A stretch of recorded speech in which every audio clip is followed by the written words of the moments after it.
It's George, and I'm back again. I'm here to perform meteor magic. Okay, now here we'll go to the meteors, but they just look like rocks, okay?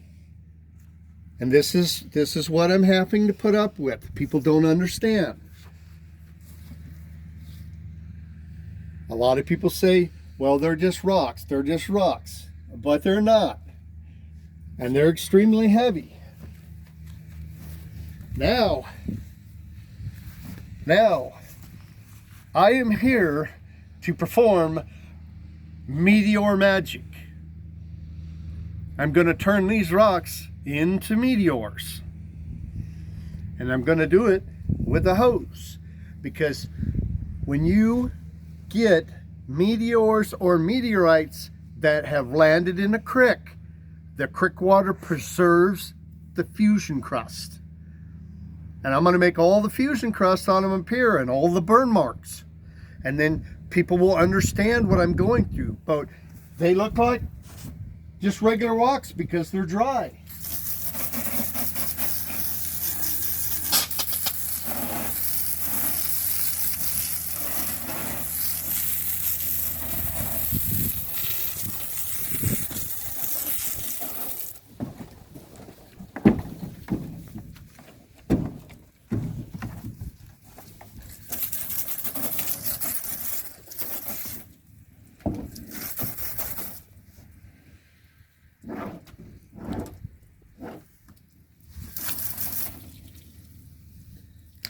All right, ta-da! I did my magic trick. Now, we'll get a close-up of the rocks. Close-up of each one. This is black fusion crust, whether people want to believe it or not. But it was preserved underwater. This, I'm not sure exactly what it is. It's some type of green magnetic rock. All of these rocks are magnetic, and they're all whole. Then we'll go to this one, get a real close-up of that one. This thing broke apart, and it melted, and it's burnt. Same with these over here. Same with these over here. That's fusion crust, whether people want to believe it or not. These are all covered in fusion crust. But when you put the water on them, it looks like this, basically without the water. But when you put the water on them, they become all shiny black. It's a glassy, glossy thing. Now this right here is a piece of metal.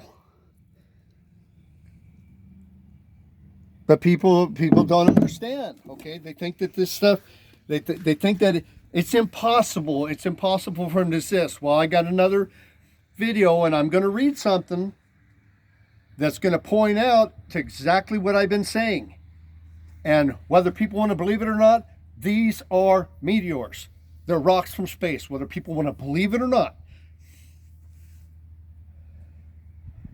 Because you just don't, you can't get things like that. And Mount St. Helens doesn't make stuff like that. It just right here where it's like burned in this area and melted. But you turn it around and there's not as much damage here. It's a little bit melted, but there's certain spots on it that aren't even touched. And this one I can't even lift. I can't even lift that one.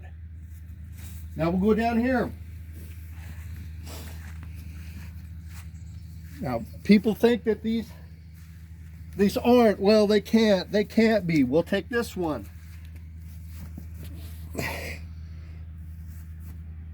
This area in here. This black and blue. This is what the inside of this rock looks like. Okay, it's not very pretty on the outside. But the inside, if I was to break it open, would look exactly like this. Now what that is, I don't know.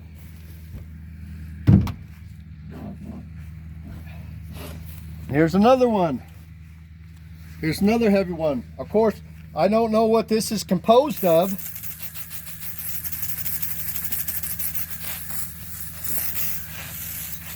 But this is what it looks like. This is what it looks like when you pull it out of the water. Okay, this is a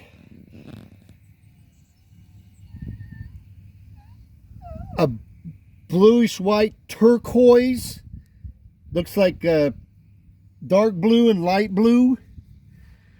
And then the brown spot here, it's what's left of the old fusion crest that's faded. This one was buried and I dug it out. Now why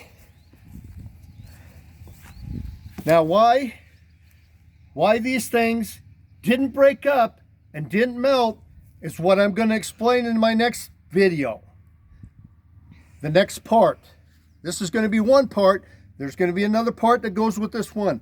And I'm going to explain why these rocks are whole and how it happened. Now, and like I said, and whether a person wants to believe it or not, they can go and they can keep hunting the little bitty fragments like that.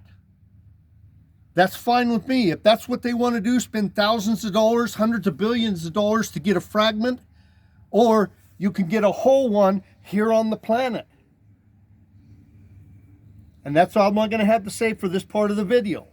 I'm going to explain in the next part, I'm going to explain how whole meteors, and these I guarantee are meteors, but I'm going to explain how they made it through. And then whether people want to believe it or not, that's their choice.